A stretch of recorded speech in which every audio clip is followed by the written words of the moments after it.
Assalamualaikum warahmatullahi wabarakatuh. Waalaikumsalam warahmatullahi Derek tanglet Gus, kula Nurul Anwar. Badhe tanglet. Kula nek tilem kan nggih sedanten menungso nek tilem kan mboten saged ningali, mboten saged mendengarkan. Tapi Allah lewat sukmah baru bisa melihat, bisa mendengar. Nah, terus orang awam kalau sukmanya keluar itu kan tidur Gus, gak rasakan Gus. Nah, kalau orang alim mungkin secara boten tilem mungkin saged medal Gus. Terus pundi napa wonten ilmune, napa wonten carane saged nggih sukma niku saged napa nggih kados sing sampun sakit-sakit kan Gus. Sampun ngaten mawon pertanyaan kula. Assalamualaikum warahmatullahi wabarakatuh. Waalaikumsalam warahmatullahi wabarakatuh. Tolong dingengen umur kita tinggal berapa. Bukan perkaranya saya tidak mau buka, enggak. Itu namanya rogo sukmo. Kalau di dalam kitab Mambaul Hikmah ada. Tapi pertimbangkanlah, pikirkanlah dengan sedalam-dalamnya. Menurut hemat kami Pak, sisa umur kita ini hanya satu tujuan kita yang harus kita fokuskan, mendekat dan bertemu Allah. Assalamualaikum warahmatullahi wabarakatuh. Para pemirsa yang dirahmati Allah Subhanahu wa taala, pada kesempatan kali ini kami akan menyajikan sebuah tausiah dari Kiai Haji Mukhlason Rosyid atau Kuson dari Mojokerto. Semoga apa yang disampaikan oleh beliau bisa memberi manfaat bagi kita dan bisa menjadi pencerah perjalanan kita hidup di dunia dan di akhirat kelak. Semoga Kiai Haji Mukhlason Rosyid senantiasa diberikan kesehatan oleh Allah Subhanahu wa taala dan diberikan umur yang panjang sehingga dapat selalu membimbing kita ke jalan Allah Subhanahu wa taala. Amin ya rabbal alamin. Puji syukur alhamdulillah, malam hari ini kita dipertemukan Allah dalam keadaan iman dan ihsan, sekaligus juga memperingati hari hayatihi baginda Rasulullah sallallahu alaihi wasallam. Mudah-mudahan apa materi nanti yang kami sampaikan estu menjadikan satu buah ilmu ingkang manfaah datang kita dan keluarga kita. Dan materi pada kesempatan malam hari ini adalah tentang masalah apa salah satu pesan baginda Rasul terhadap kita yang dituangkan lewat wahyu-wahyu Allah di dalam Al-Quran. Itu nanti bisa kita lihat di dalam surat Al-An'am ayat 56. Apa pesan di dalam ayat itu? Nanti kita kaji bersama dari sisi tauhidnya bagaimana, dari sisi muhakamahnya juga bagaimana. Oleh sebab itu Bapak Ibu, pada kesempatan malam hari ini kami juga minta maaf jikalau masih bertahan di dalam 4 bulan 1 kali. Insya Allah nanti kalau sudah keluar dari tahun ini, insya Allah nanti kita sudah agak longgar, mungkin bisa 2 bulan 1 kali mungkin ya dah. Ini sudah bulan 9 nggih, bulan 9 September, tinggal kita menunggu 3 bulan lagi mungkin insya Allah nanti kita sudah bisa 2 bulan 1 kali. Bapak Ibu, beberapa pesan yang paling menonjol beliau terhadap kita, yang sering ditausiahkan oleh tabi'in itu terdapat di dalam surah Al-Ahzab ayat 21. Ini sebagai muqaddimah mawon yang sering dijadikan materi oleh pendakwah ulama terhadap kita sebagai umat, di mana beliau mengungkap satu teladan baginda Rasul yang isinya teladan adalah liman kana yarjullaha. Hati harus ada satu keinginan untuk mendekat dan bertemu rahmat Allah. Di saat jasmaniah kita ini ada di dunia, pesan khusus baginda Rasul itu rohaniyah, harus ada satu keinginan untuk masuk di dalam alam akhirat. Liman kana yarjullaha wal yaumal akhirah. Ini jikalau tidak dibukakan dari hukum hakikat atau ilmu tasawuf, ilmu tauhid, nggih enggak bakalan paham, nggih enggak bakalan kita ngerti bahwasanya dibalik ayat liman kana yarjullaha tentang keinginan hati untuk mendekat dan bertemu Allah, boten bakal paham kita.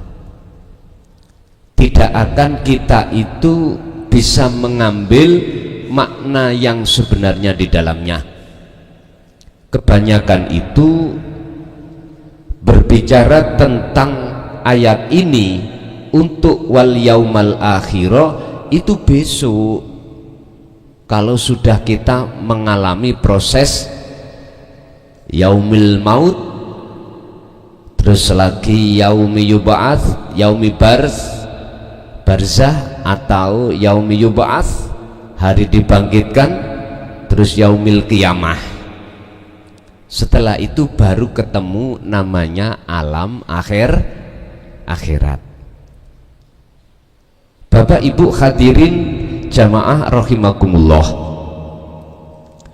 sebetulnya kalau boleh kami ungkap di dalam maksud ayat tersebut, alam akhirat itu sudah Allah siapkan.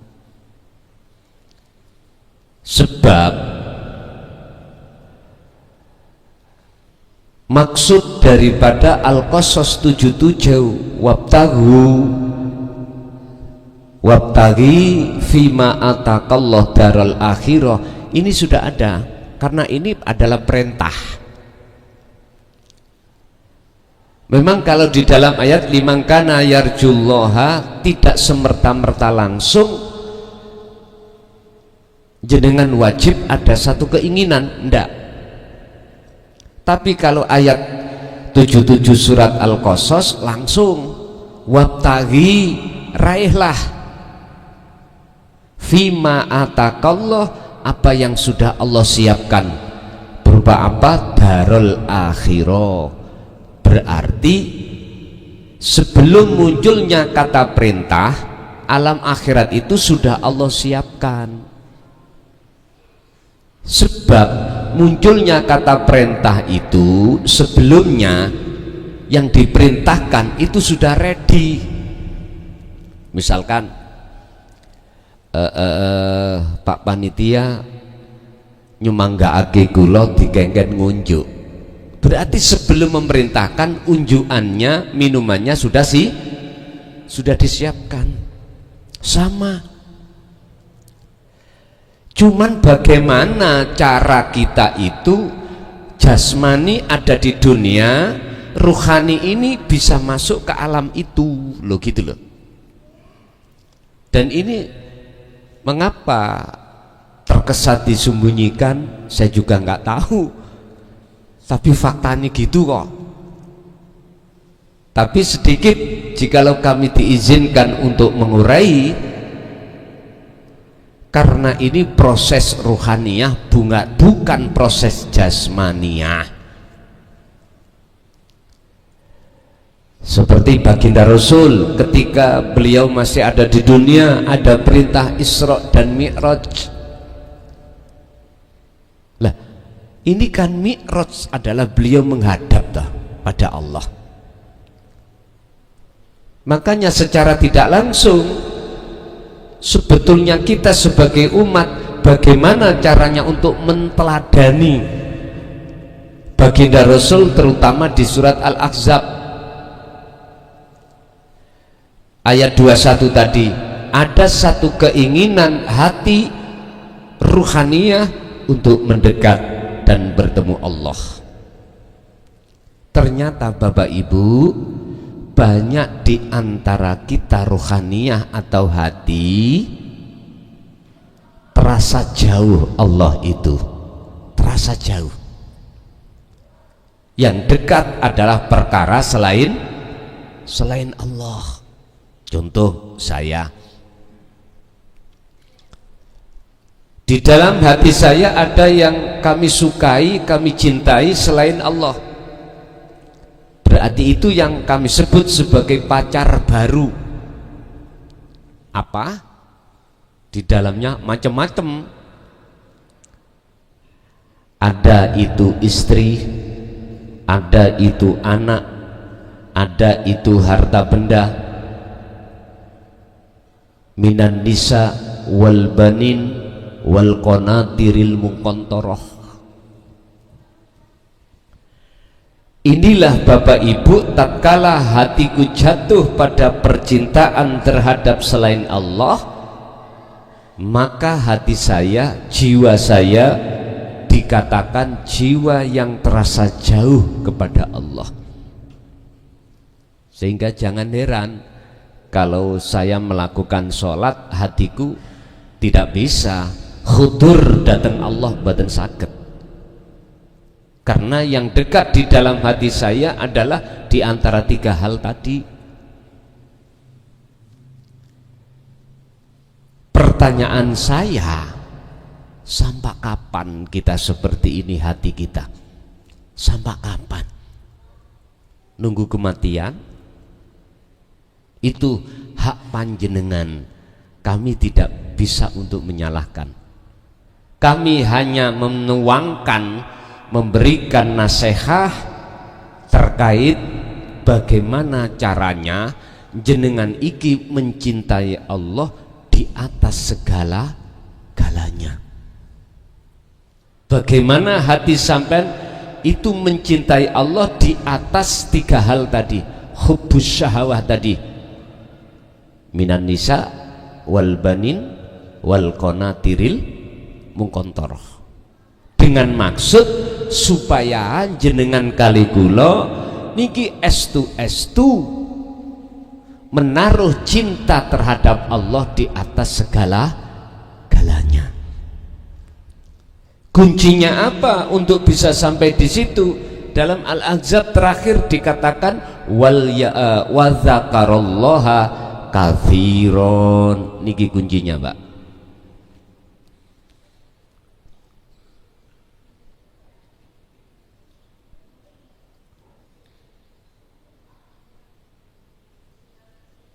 Wa dzakarallaha katsiron. Niki cuman yang saya garis bawahi inilah, Pak, yang penting wa dzakaro. Ini artinya adalah ingat secara lugot, sementara secara istilah yang disebut zikir atau ingat adalah kesadaran dalam hati kita bahwasanya apapun pada makhluk semuanya ini sebagai sang penggerak adalah Allah. Ini connect dengan ayat wa nahnu aqrabu ilaihi min hablil warid. Aku iki luwih dekat, lebih dekat daripada urat nadimu. Berarti mana yang disebut wujudnya Allah? Bukan sifat, bukan asma, bukan zat, tapi wujud. Itulah Pak, fi kulli mukawwanat khafiyun hayyun wa huwa wujudullah.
berjalan ke arah barat, semakin lama semakin jauh arah timur yang pasti ditinggalkan. Sebaliknya, barang siapa yang berjalan ke arah timur, pasti semakin jauh arah barat yang ditinggalkan. Artinya, barang siapa hatinya yang semakin berjalan ke arah Allah, maka secara otomatis hati jenengan dijauhkan Allah dari selain Allah. Terus kuncinya bagaimana kami semakin dekat pada Allah? Zikir. Jawabannya ada di situ. Makanya di dalam Al-Quran tentang masalah sholat, sholat. Wa aqimis sholat li dzikri. Surat Toha ayat 14. Jenengan diperintahkan untuk sholat itu semata-mata supaya ingat pada Allah. Boten ingat terhadap selain Allah. Saya mencarilah ning Quran semuanya kalau berbicara tentang sholat. Makanya mengapa sholat itu memakai kalimat koma?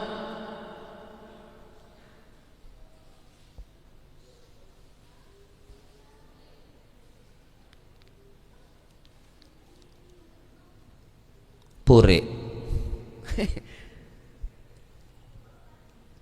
nutul pundi man. Punten. Oh ini mungkin B.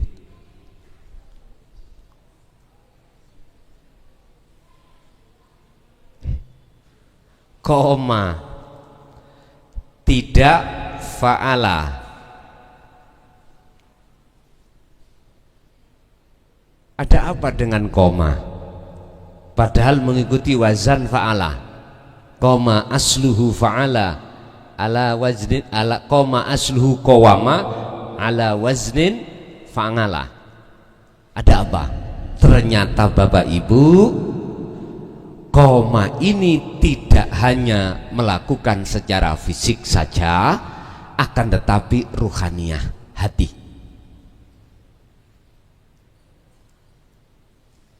Lah, lewat koma ini nanti jenengan akan bisa betul-betul waktu sholat itu, waktu melakukan sholat fisik ini, hati jenengan betul-betul ingat hanya pada Allah. Sebab mohon maaf Bapak Ibu, saya berbicara fakta di lapangan. Hati kita mengapa waktu sholat teringat selain Allah? Mestinya kita harus lekas evaluasi dan mencari jawabannya itu bagaimana. Mestinya gitu, sehingga kita tidak hanya sekedar untuk melaksanakan perintah secara fisik, akan tetapi juga kita memperhatikan betul-betul perintah secara rohaniyah. Bapak Ibu hadirin rahimakumullah, kembali kepada makalah tadi, janganlah kau mengikuti orang-orang yang hatinya menyembah selain Allah, beriman pada selain Allah. Ibu bapak, jikalau hati kita belum diseret Allah di dalam kehendak yang namanya keinginan untuk mendekat pada Allah, boten mungkin hati ini terasa bahwasanya Allah itu dekat, boten mungkin. Justru yang dekat terhadap hati kita adalah selain Allah. Bentuknya kita mencintai sesuatu. Kalau ini dibiarkan, inilah Pak yang ku sebut sebagai hati yang terhijabi, hati yang terhalang-halangi oleh sesuatu yang kita cintai, sehingga Allah terasa jauh. Makanya Kanjeng Nabi melarang, jangan kamu mengikuti iman seseorang yang imannya itu terhadap makhluk. Surat Al-An'am berbunyi, kul, katakan Muhammad. Jadi Kanjeng Nabi iki Pak yang dawuh niroake dawuh Gusti Allah. Berupa mana dawuhnya? Inni nuhitu an a'budal ladina tad'una min dunillah qul la attabi'u ahwa'akum qad dalaltu idzan wa ma ana minal muhtadin. Sesungguhnya saya ini sak temeni ingsun iku nuhitu den larang sapa ingsun. Berarti Kanjeng Nabi dilarang oleh Gusti Allah. Lah jenengan dilarang oleh Kanjeng Nabi sing langsung sangka dene Gusti Allah. Kanjeng Nabi dilarang oleh Allah, dan larangan ini disampaikan terhadap kita sebagai umat. An a'budal ladina tad'una min dunillah, an a'buda ing yen to nyembah sapa ingsun ing Tuhan-Tuhan alladina wong akeh tad'una kang padha nyembah sapa ladina min dunillah, sing wong akeh mang nyembah selain Allah.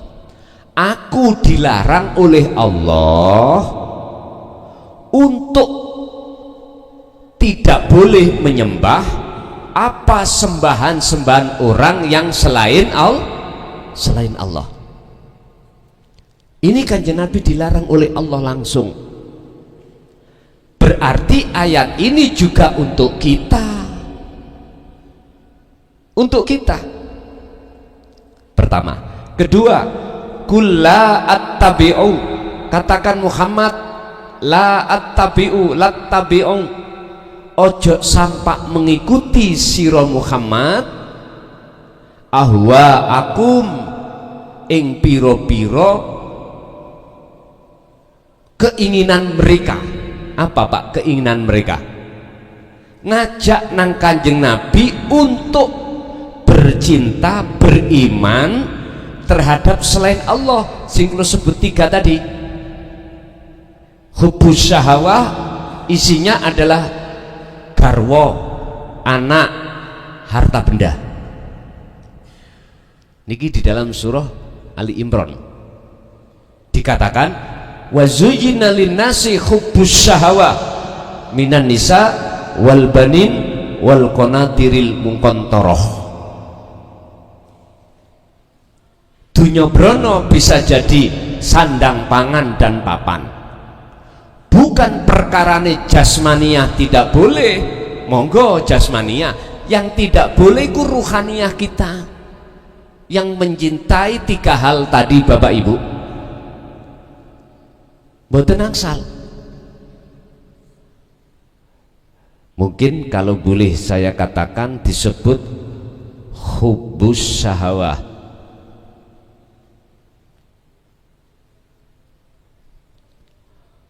Hub itu adalah jatuhnya cinta ruhaniah, as-syahawah ing kesenangane hawa nafsu.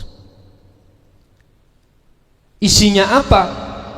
Bagi seorang laki-laki adalah perempuan, bagi seorang perempuan adalah laki-laki. Kalau ini sekedar hanya jatuh cintanya fisik saja, tidak apa-apa. Karena ayatnya Allah katakan wala tansa nasibaka minad dunya, urusan dunia ya nikmatono, bagian sampean jangan kau tinggalkan. Artinya, hei laki-laki, kalau sudah cukup umur, sudah waktunya nikahlah. hei perempuan juga begitu. Akhirnya punya anak, mikir masalah sandang, pangan, papan, ini jasmania.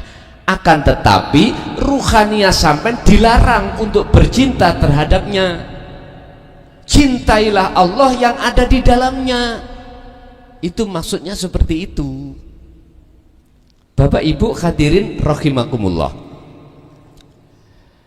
Yang kedua, Kanjeng Nabi dilarang oleh Allah untuk mengikuti apa ahwa-ahum, ajak-ajakin nafsu dalam diri kita masing-masing. Attabi'u la attabi'u, ojo sampak jenengan kali kula ngikuti ahwa-ahum ing piro-piro kesenangane nafsu kita semuanya. Iki cara dimaknano secara pribadi. Sebab idkunta bidzalik niku syarat yang disembunyikan di dalam ayat ini, Pak. Apabila jenengan kali kula mengikuti dan mencintai apa yang diperintahkan oleh nafsu, ya qad dalaltu, mongko betul-betul sungguh tersesatlah ingsun.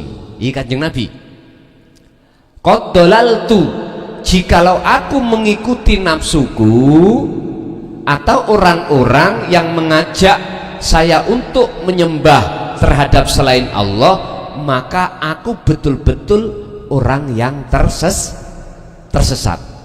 Secara pribadi, kalau hati kita mengikuti ajak-ajakane nafsu dalam diri kita, ya qad dalaltu, maka ingsun atau kita ini akan tersesat.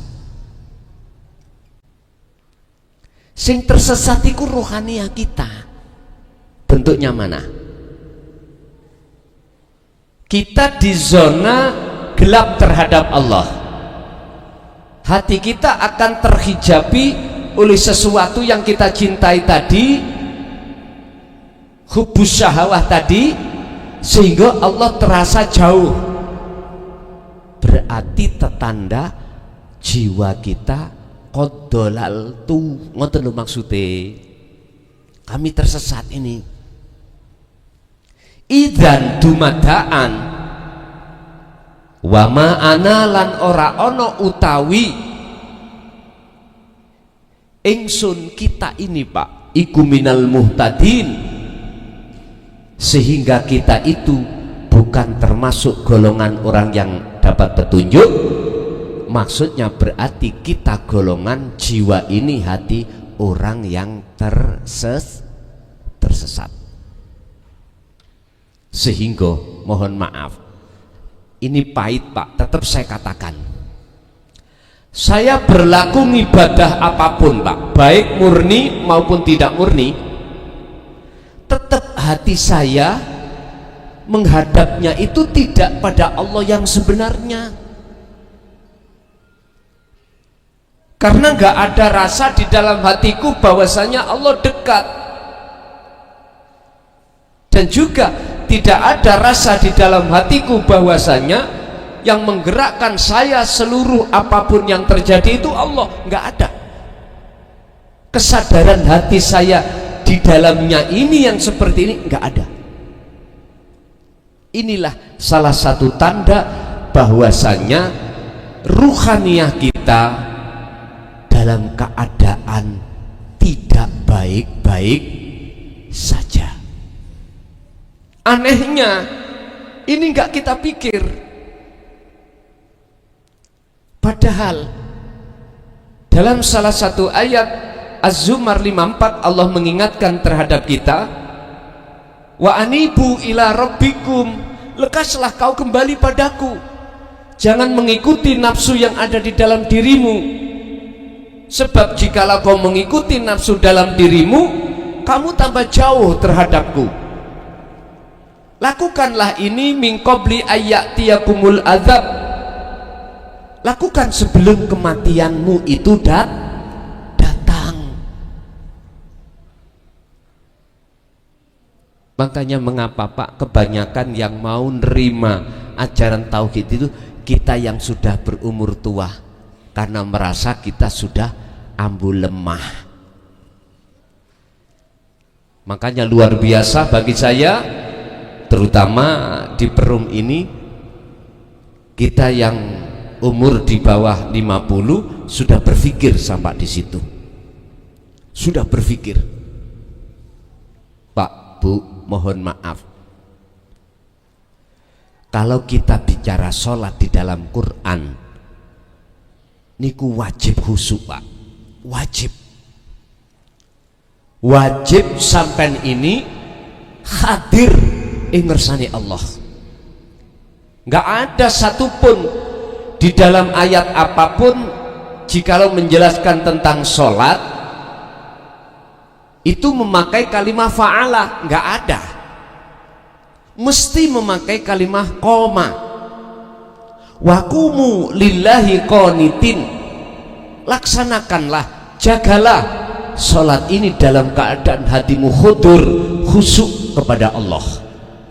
Ini perintah. Waqumu niku ada terdapat dalam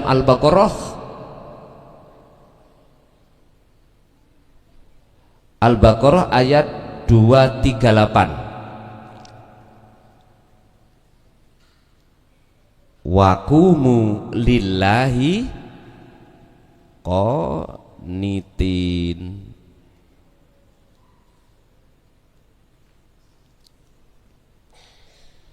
Qanitin niki memakai makna khosyiin. Khosyiin, khusyuk, maknanya adalah jenengan harus hadir ati iki ngersani Allah. Waqumu iku adalah kata perintah. Menurut kami perintah iku wajib dilaksanakan. Berhubung umat manusia ini tidak dibukakan dan diajarkan tentang tauhid, nyun sewu mohon maaf, nggak akan paham dan nggak akan pernah mengevaluasi mengapa sholat di dalam diri saya itu kok teringat selain Allah. Inilah kelemahan kita Bapak Ibu, yang dilemahkan oleh nafsu dalam diri kita masing-masing. Oleh sebab itu Allah katakan fafirru ilallah inni lakum nadhirum mubin. Kata Rasul, lekaslah kau lari menuju dan bertemu Allah, sebab saya ini tidak akan pernah bisa menolongmu, karena status saya hanyalah memberikan peringatan saja. Istilah saya katakan ya Nabi, hanya memberikan jalan teori sistem, begini caranya kau bisanya kembali kepada Allah Subhanahu wa ta'ala. Jadi status Kanjeng Nabi iku Pak boten nulung sampean, tapi memberikan nasihat. Untuk keputusan berikutnya tergantung kita masing-masing sebagai umat. Bon, kita lanjut. Wa makna qaulihi lan utawi maknane dawe Gusti Allah berupa pundi min dunillah niku nak nggone surat Al-An'am 56 di atas tadi ada kalimat min dunillah, yaiku kulluma saben-saben perkara huwa kang utawi ma iku halikun. Yang disebut min dunillahi perkara selain Allah yaiku perkara-perkara yang mesti hancur, rusak. Apa? Mukawanat, makhluk Pak. Makhluk niki lak bakal hancur. Lah ngoten nggih? Sepakat nggih? Makhluk iku bakal hancur. Terus lah nyapo? Terus mengapa kita bercinta pada perkara sing hancur? Mengapa kita beriman terhadap perkara yang tidak bisa menolong? sebab dia hancur. Lho ngoten lho maksudnya. Contoh itu tadi, saya sholat, dalam hati saya ada iman, yang bisa melakukan sholat itu saya, padahal saya makhluk. Loh, makhluk itu sifatnya la haula wala quwata, karena sifatnya tidak punya daya upaya apapun untuk bisa melaksanakan. Jenengi namanya makhluk Pak, ya nggak bisa apa-apa. Olehnya bisa apa-apa illa billah, sebab lah illa billah inilah yang tidak kita sadari. Akhirnya jatuhnya iman saya terhadap makhluk diri saya sendiri. Ini kalau boleh saya katakan, saya telah terang-terangan menjejerno diri saya terhadap Allah, tapi saya nggak terasa. Ini kalau dilihat sudut pandang ilmu tauhid, saya telah menjejerkan, menyamakan kedudukan saya dengan Allah, dengan bentuk dalam hati saya lakukan sholat. Jadi kesadaran dalam hati saya yang menggerakkan saya adalah Allah, itu ada. Inilah yang disebut kulluma huwa halikun, perkara yang hancur saya. Terus mengapa ruhaniah saya kok beriman pada saya, padahal saya itu makhluk? Lah inilah kesalahan kita selama ini Bapak Ibu. Fala taj'al, oleh sebab itu fala taj'al, ojo dadi qalbaka ing ati sira dadi iku yu'minu beriman opo ati sampean kali kula bikul lima kelawan saben-saben makhluk yako ukang tumibo opo mahmin opo yako ukang tumibo opo kolbuka minhu saking ma. Oleh sebab itu Bapak Ibu, janganlah hati panjenengan iki jatuhnya iman pada makhluk, jangan. Berarti jenengan sholat gak oleh muncul rasa ning dodo niki, kita yang bisa melakukan. Terus siapa? Ya hidup di dalam diri jenengan itu siapa? Allah kan sudah katakan, aku iki lebih dekat daripada urat nadi. Berarti hidup itulah wujudnya Allah. Ini hanya berlaku bagi hati seseorang yang Allah sudah terasa dekat.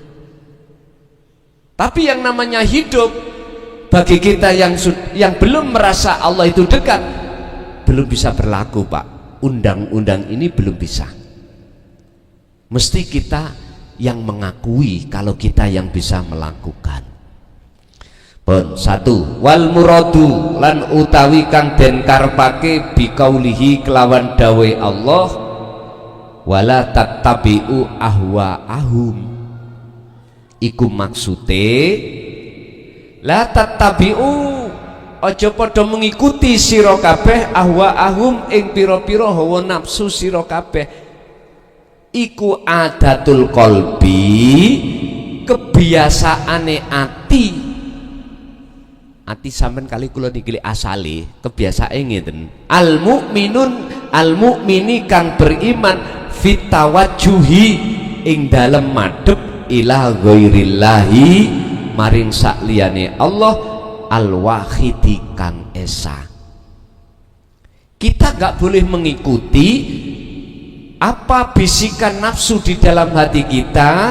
Iku sebab biasanya kita itu beriman menghadap terhadap makhluknya itu.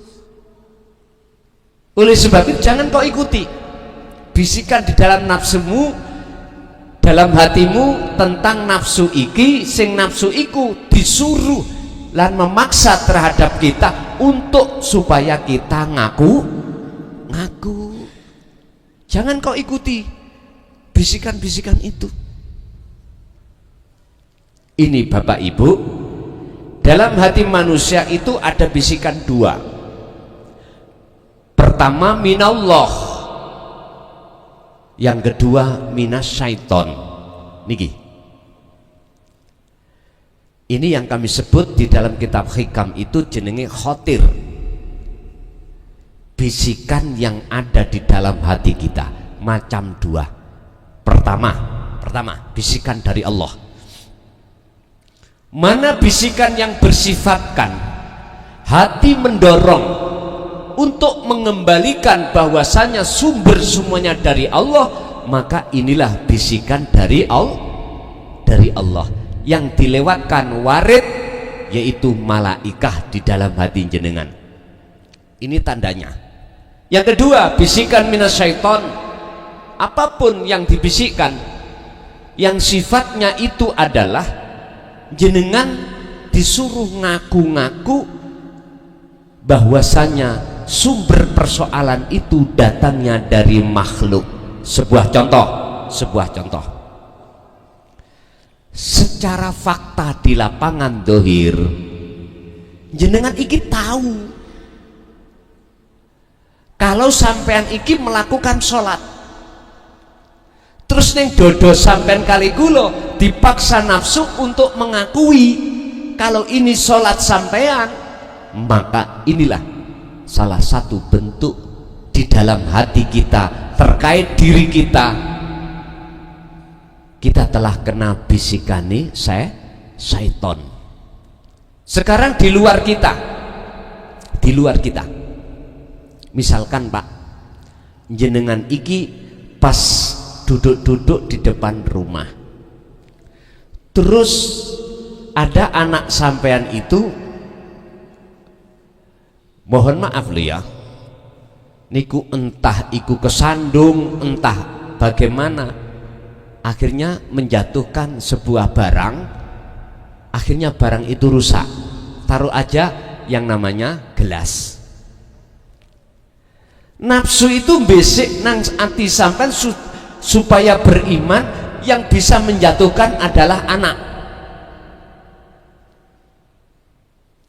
Jikalau hati sampean beriman, yang menjatuhkan gelas ini adalah anak, dikarenakan secara fakta wujudnya anak, maka tertanda kalau hati kita telah kena bisikan nafsu utawa setan. Lah abot toh Pak niki? Abot. Karena kita melihat fakta. Coba kalau kita sadari Pak, tadi sudah dikatakan Kanjeng Nabi, la haula wala quwata illa billah. Manusia, makhluk itu tidak punya daya upaya untuk melakukan apapun atau mencegah suatu perbuatan apapun. Bisanya itu terjadi semata-mata illa bil. Coba ayo disadari, kalau tidak digerakkan Allah, si anak tadi nggak mungkin Pak, anak itu akan bisa menjatuhkan. Coba kalau hati manusia sudah jatuh di zona ini, aku yakin tidak gampang hati niki amaroh. Tidak gampang hati ini akan muncul satu hasud, riya, takabur, ataupun yang lain. Tapi berat Pak nggih?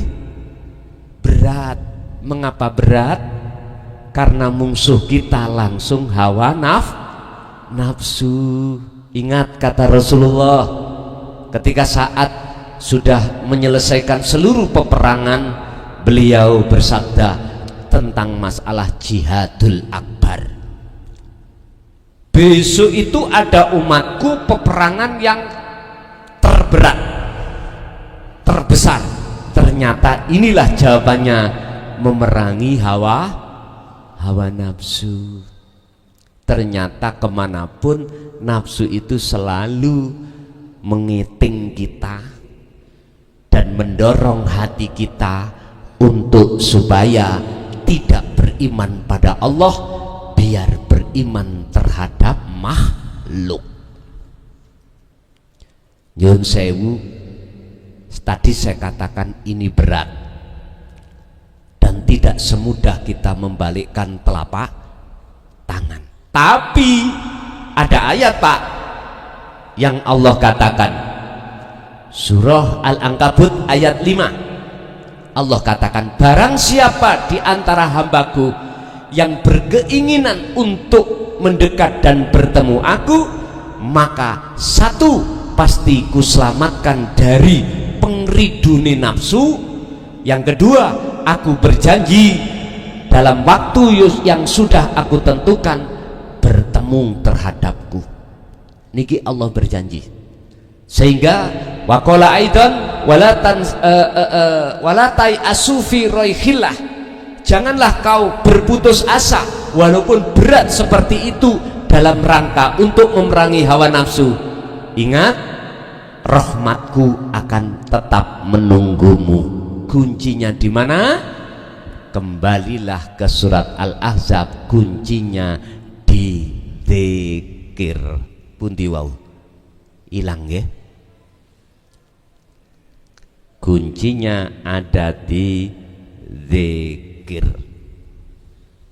Oleh sebab itu, dalam keadaan apapun panjenengan, keadaan apapun, ibu-ibu walaupun keadaan haid Bu ya, bapak-bapak dalam keadaan junub misalkan, nggak apa-apa, dzikir yang kumaksud ini jenengan kumandangkan terus. Dalam hati jenengan merasakan kehadiran wujudnya Allah, yaitu hidup sebagai sang penggerak. Ini pendidikan awal Pak, dalam rangka mempraktekkan belajar eling ati nang Gusti Allah. Umpama kalau sebut dengan hati, di dalam hati saya nama bagaimana? Rapopo. Ati sampean menyebut isma rabbik, jenengi Gusti Allah, pangeran sampean, monggo cuman di dalam hati. Niki wonten surah Al-Insan 25, wadhkur isma rabbika bukrata wa asila. Muhammad, siang maupun malam tetaplah hatimu dengan menyebut nama Allah.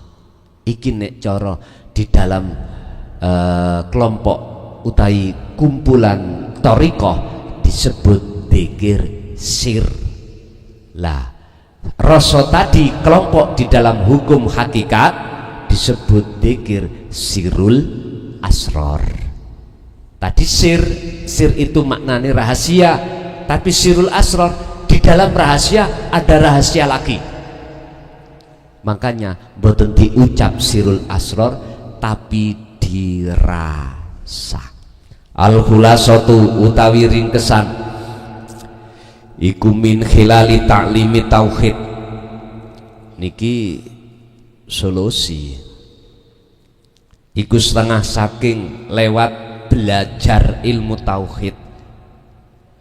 Yusawiru utawi bakal bisa bentuk kulubana utawi piro-piro ati kita, alati kang kanat kang ono opo kulub iku tu'minu, asale iman ati sampan kali kula niku bi ghairillah, sakliyane Allah, ila kulubi la tu'minu, menuju piro-piro iman yang iman itu la tu'minu, ora beriman illa billahil wahid, kecuali hanya iman pada Allah yang esa. Yang asalnya kita itu beriman pada selain Allah, makhluk tadi, supaya sampai itu tidak beriman terhadap mereka, alias ati sampai itu biar beriman hanya pada Allah yang esa. Apa prosesnya? Jenengan kudu taklimit tauhid, belajar ilmu tauhid. Nah, ilmu tauhid fungsi dan tujuannya adalah pertama untuk bisa menghindari dari bisikan nafsu, yang kedua untuk bisa mengesahkan terhadap Allah di dalam seluruh makhluk-makhluk tadi, baik garwa, istri, harta benda. Sebab sebetulnya Pak Bu, di dalam tiga hal ini yo ada wujudnya Allah. Sebab jikalau tidak ada, nggak mungkin ibu bisa masak, ibu bisa umbah-umbah, ibu bisa melayani kita sebagai suami. Mboten saged jikalau tidak ada Allah. Kalau toh Allah itu dekat pada diri kita, mengapa kita jauh-jauh untuk mencari? Artinya untuk mencapai perintah teladan Kanjeng Nabi bertemu Allah di zaman yang seperti ini Pak, nggak usah menurut kula lho jenengan iku mencari gunung semedi misalnya tempat yang sepi, nggak usah nek menurut kami. Sebab Allah itu yo ada di diri panjenengan piyambak. Contohnya napas melebu masuk keluar, itu juga Allah yang memasukkan dan mengeluar. Rasakanlah kehadiran wujudnya Allah di situ. Dan atau di tengah-tengah suami atau istri kita atau anak-anak kita, semua itu juga ada Allah. Tinggal jenengan iki mau ndak untuk terus menerus hati berzikir, yang zikir itu untuk bisa menyambungkan ruh dengan Allah Subhanahu wa ta'ala. Bapak Ibu hadirin rahimakumullah, mungkin ini yang bisa kami sampaikan, termasuk salah satu pesan Rasulullah. Jenengan pertama, jangan pernah jenengan itu mengikuti imannya orang yang tidak pada Allah. Yang kedua, ini kalau secara pribadi, jangan pernah mau jenengan itu didorong bahkan mengikuti dorongan nafsu, yang nafsu itu jelas beriman terhadap selain Allah. Jangan. Yang kedua, jangan pernah sampai kali kula niki mengikuti apa ajak-ajak atau apa yang sebagai sifatnya nafsu di dalam diri kita. Sebab jikalau kita mengikuti, maka di situ Allah katakan qad dalaltu, maka kita akan tergolong orang jiwa yang tersesat, dan kita bukan tergolong orang yang dapat petunjuk. Oke ibu bapak, kita masuk pada sesi tanya jawab. Mungkin kita mulai dari bapak dulu atau ibu dulu, terserah. Monggo kula aturi.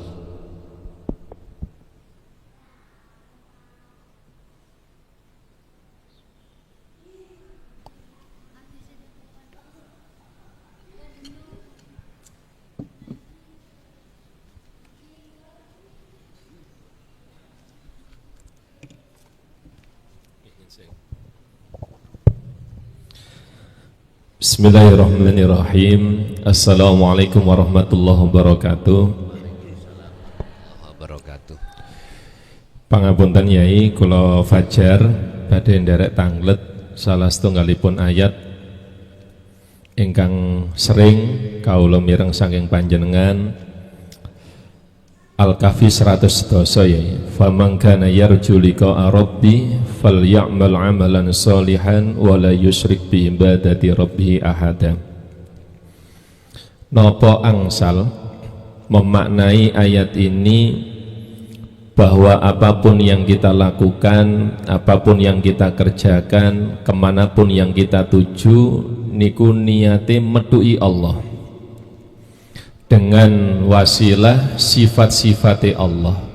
Nek date Allah niku nggih pangapunten dereng sanggupe saged niki niatnya menemui Allah pada sisi sifatnya, sehingga niatan yang ingin bertemu dengan Allah niki ndadosaken estu gampange falyamal amalan sholihan wala yusyrik bi ibadati rabbi ahada. Makaten mawon Yai pangapunten. Assalamualaikum warahmatullahi wabarakatuh. Waalaikumsalam warahmatullahi wabarakatuh. Di dalam surah Al-Kahfi ayat terakhir atau ayat 110 terkait orang-orang yang ingin bertemu Tuhannya, apakah boleh dengan wasilah sifat-sifat Allah itu kita lakukan di dalam bentuk af'al apapun? Jawabannya boleh. Bahkan ini lebih luas. Tidak harus kita itu bertemu terhadap Allah di dalam ibadah mahdoh saja, ibadah murni saja. Contohnya sholat, zakat, poso, haji, baca Quran. Tidak hanya di situ. Sebab Allah dawuh dalam satu ayat, wa ma khalaqtul jinna wal insa illa liya'budun. Di sini Allah tidak mengkecualikan terhadap af'al pekerjaan apapun, tidak. Wa qala aidan wa ma umiru illa liya'budullaha mukhlishina lahuddin. Tidak diperintahkan kamu sekalian kecuali hanya untuk menyembah pada Allah. Berarti artinya bagaimana ibadah murni atau tidak murni itu betul-betul ternilai di mata Allah sebagai menyembah. Innama yataqabbalullahu minal muttaqin. Ini akan bisa terjadi manakala jenengan kali kula betul-betul ruhaniyah hati kita itu khudur datang Allah, sehingga beliau-beliau ini tidak hanya mengkhususkan bertemu Allah itu di saat sholat saja, enggak, di saat duduk saja, enggak. Bahkan dalam surah Ali Imran ayat 191 ini lebih luas. Ya ayyuhalladzina amanu dzkurullaha qiyaman, keadaan berdiri. Apakah berdiri sholat, berdiri kerja, berdiri apapun. Wa qu'udan, duduk dalam hal apapun. Wa ala junubihim, dalam keadaan berbaring. Ini semuanya sebetulnya Allah mempunyai maksud supaya jenengan waktu demi waktu itu longgar selalu bertemu Allah. Bapak Ibu, untuk mencapai target bertemu Allah otomatis tidak bisa dipisahkan dengan sistem dzikir niki. Kita berwasilah lewat sifat-sifatnya, itu sebagai proses kita Pak. Memang ibaratnya kita bisa pingin naik sampai ke loteng, kita harus naik tangga. Istilah tangga niki adalah wasilah, ya, boleh, harus niki. Tapi nanti kalau sudah sampai di loteng, maka jenengan pasti meniadakan wasilah. Artinya wasilah itu buat panjenengan ketika sudah sampai pada Allah ini sudah nggak berlaku bagi jenengan. Tapi nek turun maneh nanti berlaku. Artinya zona di titik manakah jenengan kali kula diwajibkan untuk berwasilah, dan di titik manakah hati jenengan itu sudah tidak berwasilah. Dan ini proses Pak memangnya. Jadi boleh dan sangat diperbolehkan kita dalam aktivitas apapun itu memakai wasilah itu dalam rangka bertemu Allah. Sebab Allah sudah katakan, aku tidak akan menciptakan jin dan manusia kecuali hanya beribadah. Ibadah di sini adalah maksudnya adalah ibadah yang makbulah, yang diterima. persyaratan untuk ibadah yang diterima adalah sing ibadah iki, sing madhep iku kudu ketemu sing didep. Ini wajah tuwazia, itulah teladan baginda Nabiullah Ibrahim terhadap kita, dikasih contoh, sesungguhnya kuhadapkan wajah ruhku wajia terhadap wajah Allah. Lah inilah Bapak Ibu, kalau kita bicara wajah Allah, nggak bisa akal itu untuk memikir, mboten angsal. Wajah Allah berarti harus ruhaniyah, lewat rasa ini baru nanti akan sambung. Sebab Gusti Allah laisa kamislihi syai'un, tidak bisa diserupakan dengan sesuatu apapun. Bapak Ibu, jados kulon jawab dari Bapak tadi, boleh, bahkan memang menurut kami disarankan, janganlah kau bertemu Allah ketika saat di dalam sholat saja, jangan. Bahkan aktivitas kita lebih banyak di luar sholat. Kalau terhadap Kanjeng Nabi niku ning Quran iku tentang masalah dzikir untuk bertemu Allah, Nabi Muhammad iku bukrotau wa asila, siang maupun malam. Fasabbihuhu bukrotau wa asila, pensucian diri dari kotoran-kotoran hati lakukanlah baik siang maupun malam. Sebab kita manusia Pak, suatu saat hati ini kadang-kadang kedorong ambek nafsu, berarti hati kita kotor. Fasabbihuhu, sucikan, artinya kembalilah ingat kepada Allah, baru di situ nanti Allah sucikan. Begitulah. Nggih, lanjut.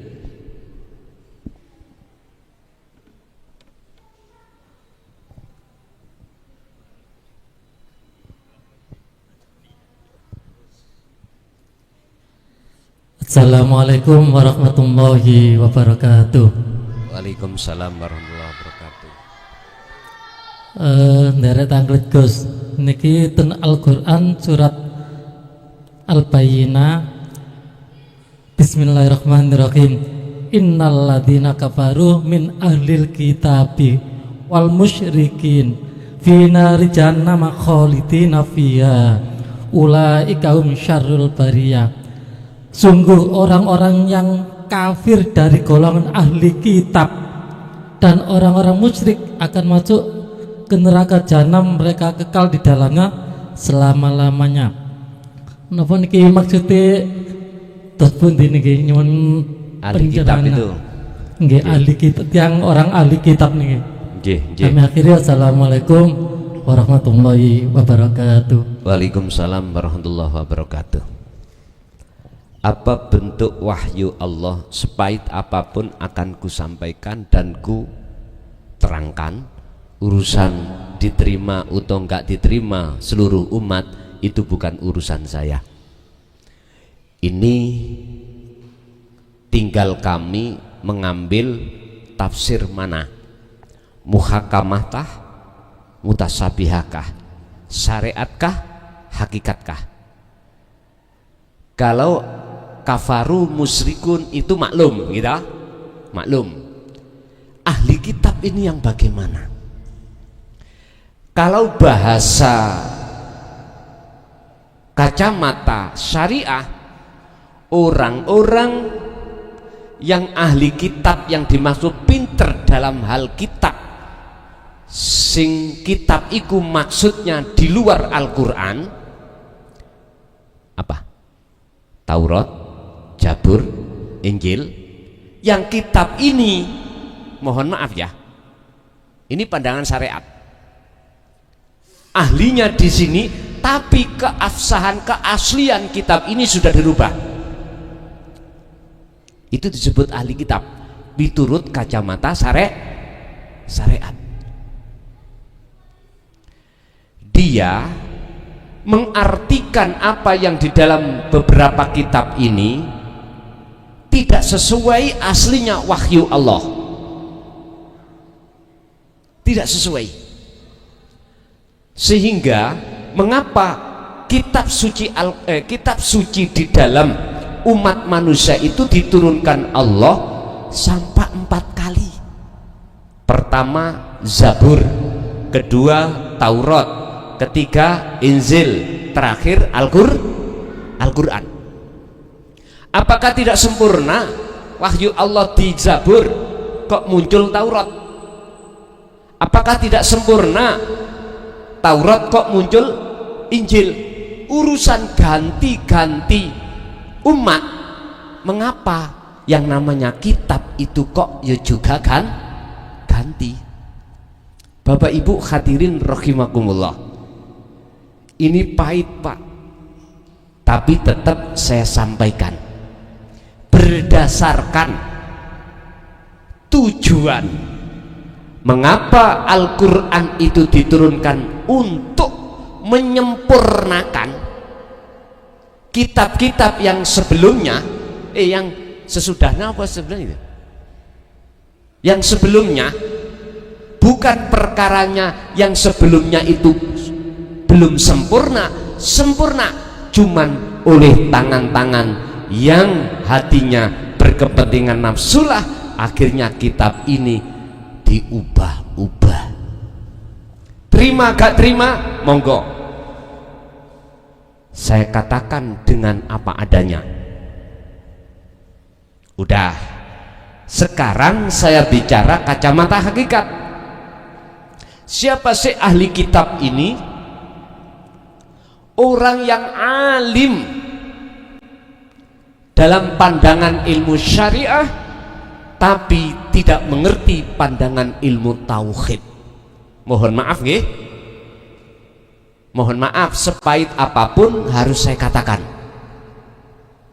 Sekali lagi, secara pandangan hakikat kacamata aslinya adalah ahli kitab itu adalah golongan-golongan kita yang alim tentang ilmu agama, tapi sebatas syariah, tetapi ruhaniyahnya tidak mengerti tentang ilmu hakikiyah untuk menuju makrifat Allah. Sebab di dalam kesempurnaan Islam itu ada 4: syariat, thariqat, hakikat, dan makrifat. Contoh saya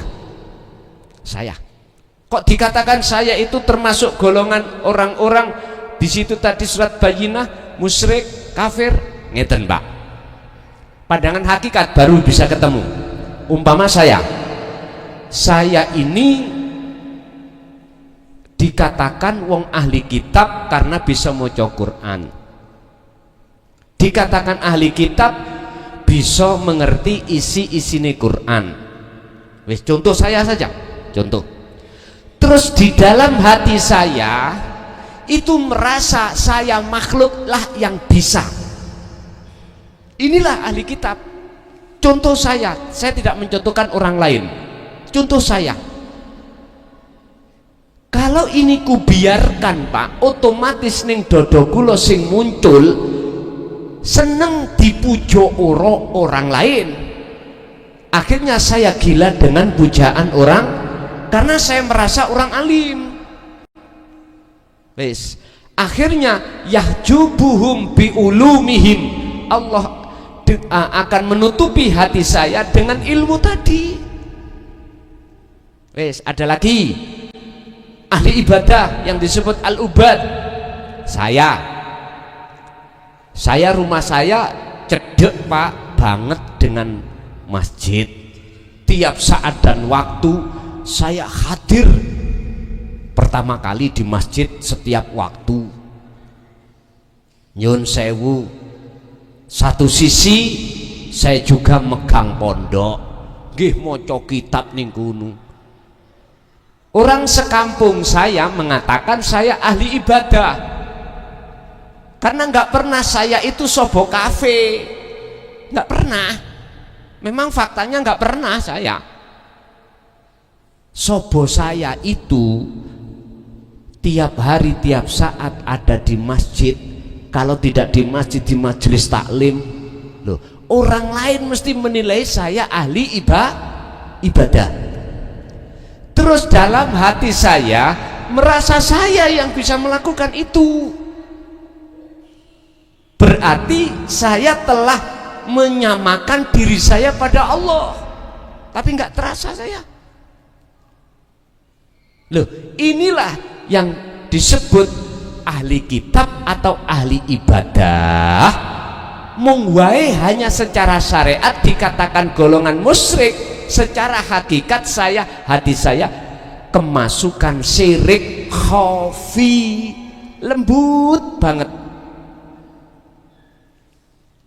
Pahit loh Pak, ini saya sampaikan, tapi ini wahyu Allah, harus saya sampaikan. Makanya mengapa saya lebih sering menghitopkan diri saya aja, biar tidak ada yang tersinggung. Makanya asli nih ngoten enak beto wayang Pak.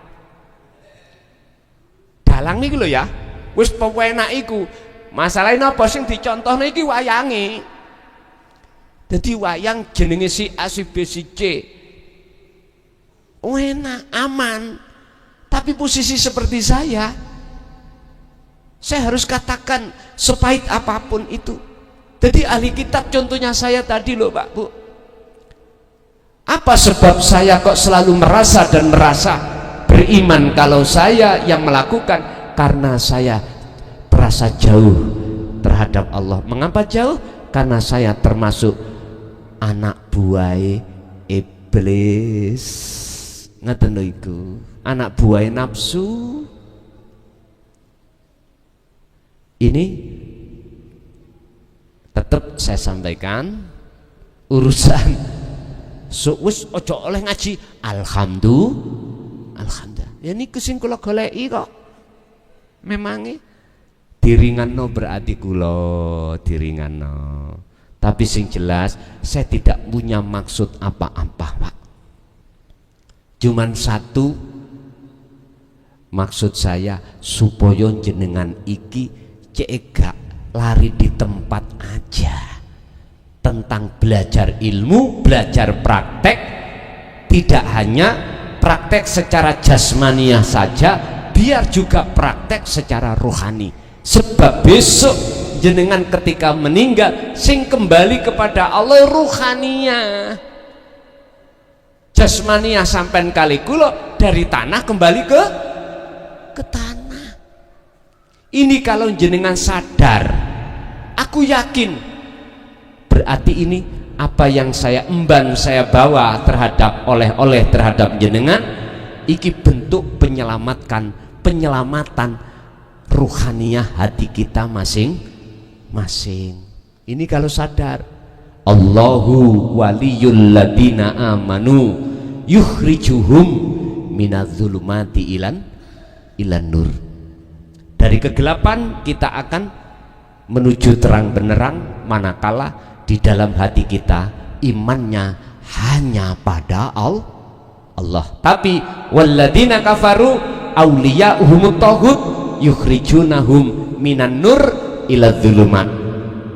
Justru kita masuk dalam kegelapan manakala isi di dalam hati kita imannya pada tauhid. Tauhid itu selain Allah berarti makhluk. Jadi Pak Bu, yaitu tadi ahli kitab adalah saya. Mekaten nggih? Ngoten. Ada lagi?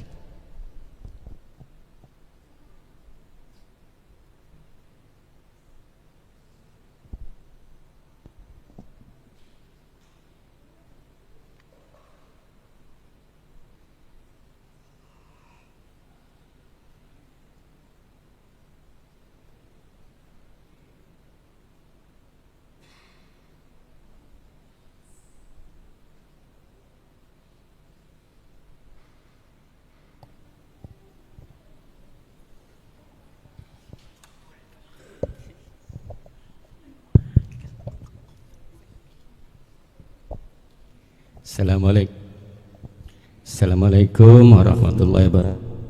Waalaikumsalam warahmatullahi Derek wabarakatuh. tanglet Gus, kula Nurul Anwar badhe tanglet. Kula nek tilem kan nggih sedanten menungso nek tilem kan mboten saged ningali, mboten saged mendengarkan. Tapi Allah lewat sukmah baru bisa melihat, bisa mendengar. Nah, terus orang awam kalau sukmanya keluar itu kan tidur Gus, kayak kira rasakan Gus. Kan orang alim mungkin secara boten tilem mungkin saged medal Gus. Terus pundi napa wonten ilmune, napa wonten carane saged nggih sukma niku saged napa niku nggih kados sing sampun saged kan Gus. Sampun ngaten mawon pertanyaan kula. Assalamualaikum warahmatullahi wabarakatuh. Waalaikumsalam warahmatullahi wabarakatuh. Bukti bahwasanya di balik alam dohir ini ada alam gaib. Bukti ini. Ketika jenengan tidur, mata terpejam, apapun itu, terus jenengan di dalam tidur jenengan dimimpikan Allah bertemu si A, si B, si C. Kok bisa melihat? Padahal mata sampean terpejam. Itu menunjukkan bahwasannya di dalam alam tubuh kita itu ada alam gaib. Ada alam gaib. Andai kata kita mimpi dikejar anjing, mesti lari kita. Loh, mengapa kalau itu mimpi terus kita itu ketakutan terus lari? Ada yang mengatakan halusinasi lah, ngoten nggih. Saya kurang sepaham kalau dikatakan halusinasi. Sebetulnya itu adalah Allah memberikan tahu terhadap kita, sebetulnya di dalam jasmani kita ada rohani. Makanya Allah katakan wabtaghi fima ataqallahu darul akhirah, pikiran rohaniahmu itu.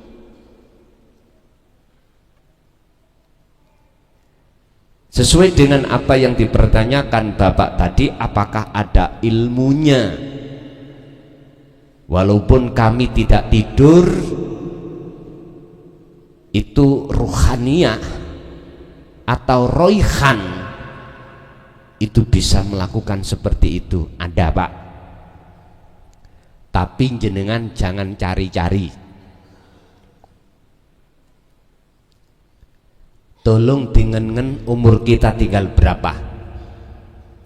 Bukan perkaranya saya tidak mau buka, enggak. Itu namanya rogo sukmo. Kalau di dalam kitab Mambaul Hikmah ada. Tapi pertimbangkanlah, pikirkanlah dengan sedalam-dalamnya. Menurut hemat kami Pak, sisa umur kita ini hanya satu tujuan kita yang harus kita fokuskan, mendekat dan bertemu Allah. Sebab lewat disitulah nanti akan ketemu ilmune itu. Makanya jangan jadikan tujuan ilmu itu untuk seperti itu. Jadikanlah ilmu itu untuk mendekat dan bertemu Allah. Dzikir itu Pak, kalau boleh saya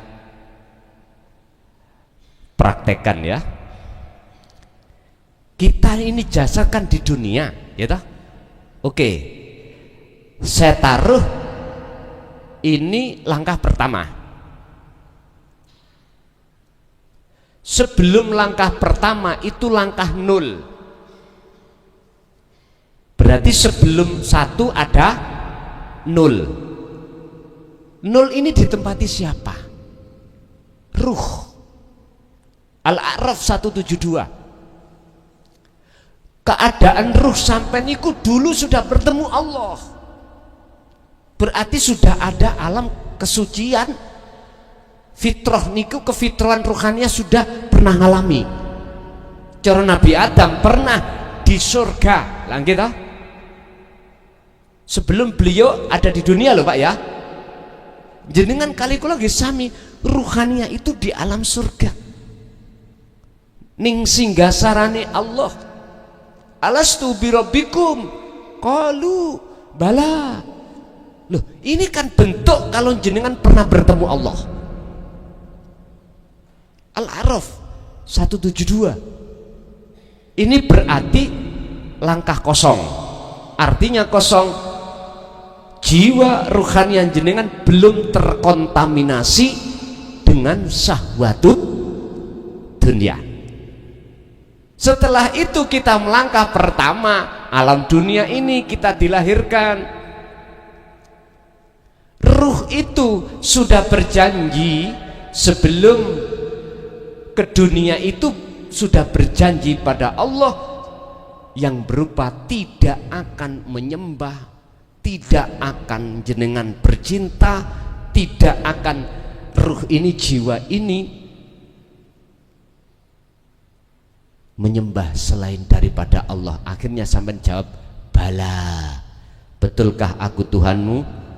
Besok tetap menyembah padaku, bercinta padaku. Jenengan jawab, bala, nggih. Baru wanafahtu, kata Allah, kutiupkan sampai dilahirno ning dunya. Ini saya bicara di luar yang murhek, di luar yang belum balik.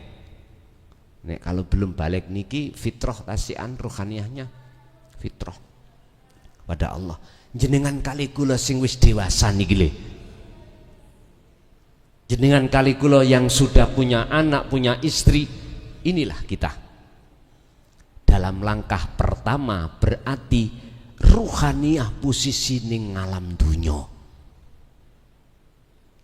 Pingin makan, kerja. Lah ngoten nggih? Waktu dulu sampai ning kandungan nggak pakai kerja, nggak pakai apa, anak kecil-kecil gini, Bu minta ngini, datang sendiri. Anak kecil nggak mungkin. Terus apa kebutuhan dia kerja. Masa-masa surga. Kita masa di dunia ini, Pak. Perintahnya gini, hiruh, berjalanlah satu langkah lagi, langkah yang kedua. Sebab langkah yang kedua itu adalah alam akhirat. Walaupun jasmaniahmu ada di langkah pertama, melangkahlah ruh itu ke langkah kedua, yaitu alam akhirat. Inilah Pak yang dimaksud Kanjeng Nabi. Kanjeng Nabi menteladankan, laqad kana lakum fi rasulillahi uswatun hasanah liman kana yarjullaha. Ruh ada, harus ada keinginan untuk mendekat dan bertemu Allah, rahmat. Lah bisanya ruh ini, hati itu ada keinginan tersebut, apa? Terimalah yastami'unal qaula fayattabi'una ahsanahu. Jikalau ruh kepingin bisa masuk langkah kedua alam akhirat, ruh pertama harus menerima risalah baginda Rasul, risalah seluruh nabi dan rasul. Yang terakhir adalah ta'alimat tauhid. Huwallazi arsala rasulahu bil huda wa dinil haq. Jadi maksud dinil haq iku bil huda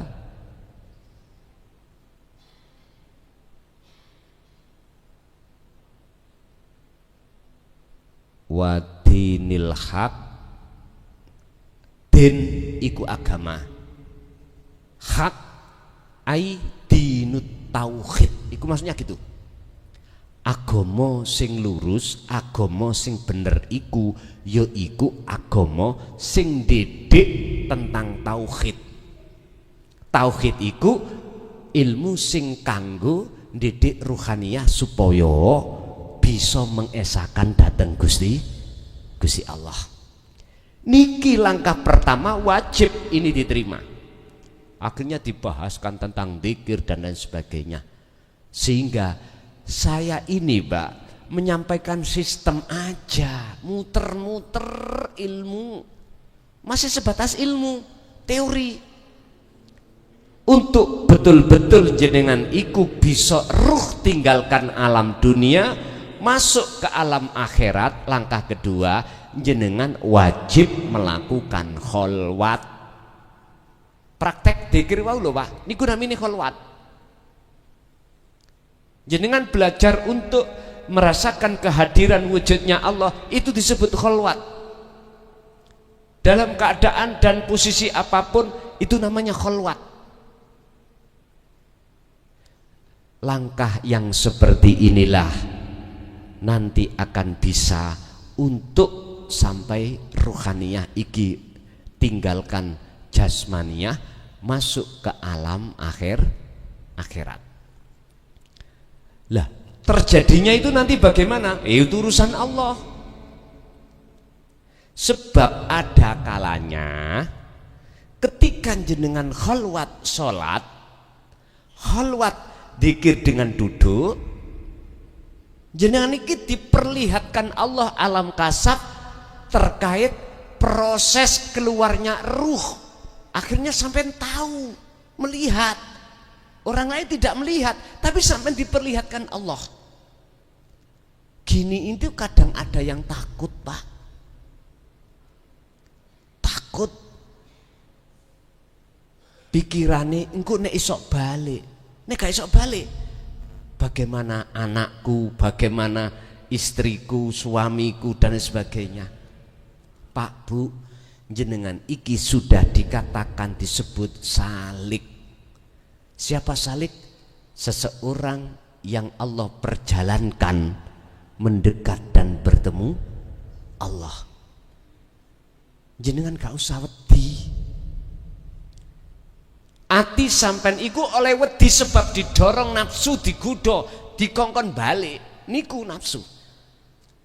Padahal miturut fungsi dzikir sirul asrar, bahwasanya semua yang memperjalankan adalah Allah.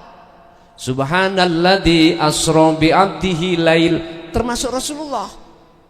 Mi'rajnya itu Allah yang memperjalankan, bukan berangkat sendiri. Subhana maha suci sapa Allah, alladzi kang asra kang nglakokake sapa ladi bi 'abdihi kelawan kawulane kawulane Allah, alladzi rupane Muhammad ibnu Abdillah.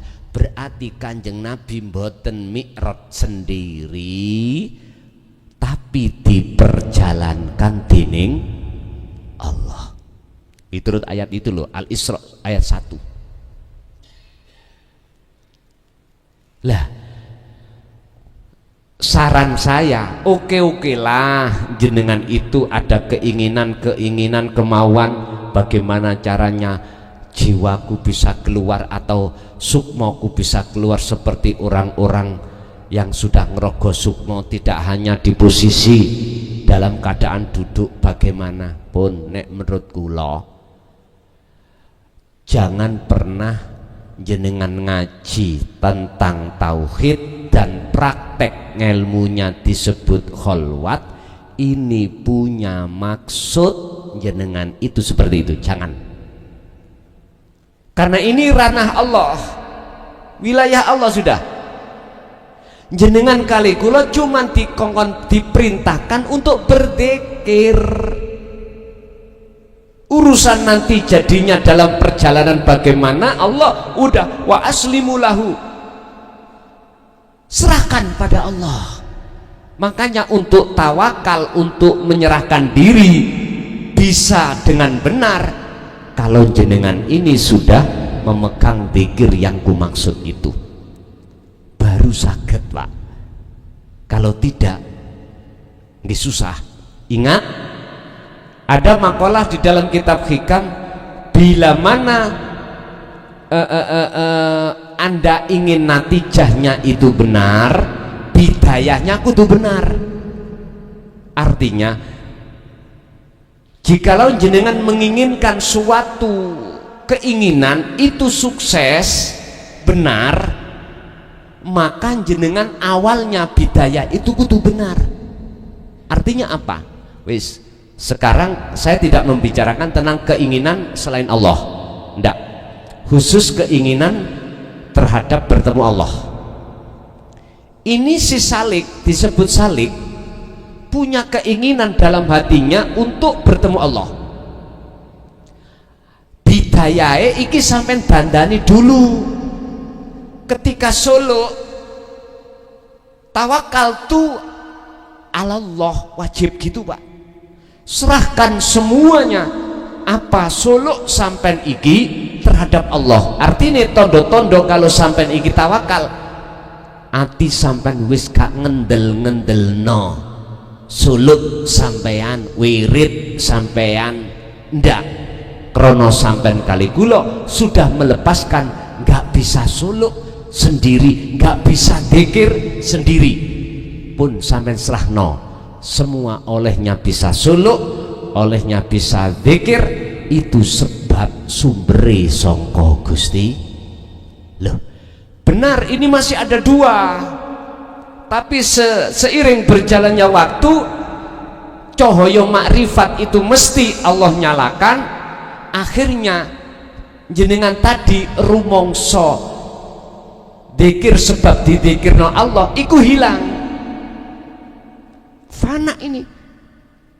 Akhirnya jadilah ahad, sehingga keakuan sampean kali kula sebagai makhluk yang digerakkan itu semuanya akan tiada. Berarti yang berlaku hanya Allah. Di dalam Al-Quran inilah yang dimaksud puncak wahyu tauhid, la ilaha illa ana, tidak ada Tuhan yang wajib disembah kecuali aku.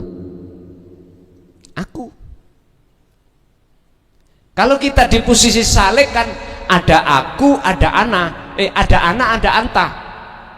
Ana, aku makhluk yang digerakkan. Anta Allah, berarti mung loro. Tapi ini belum sempurna. Makanya salik ini mengapa disuruh bidayahnya itu kudu benar, melepaskan semua keakuan diri sebagai makhluk yang bisa ini, bisa itu, bisa dzikir, bisa kholwat, lepas. Kalau bidayahnya awal ini sudah benar, maka natijah itu mesti benar, atau nihayah. Ada yang mengatakan nihayah, akhir dari sebuah perjalanan itu mesti benar. Artinya wusul iku mesti terjadi. Bapak Ibu hadirin rahimakumullah,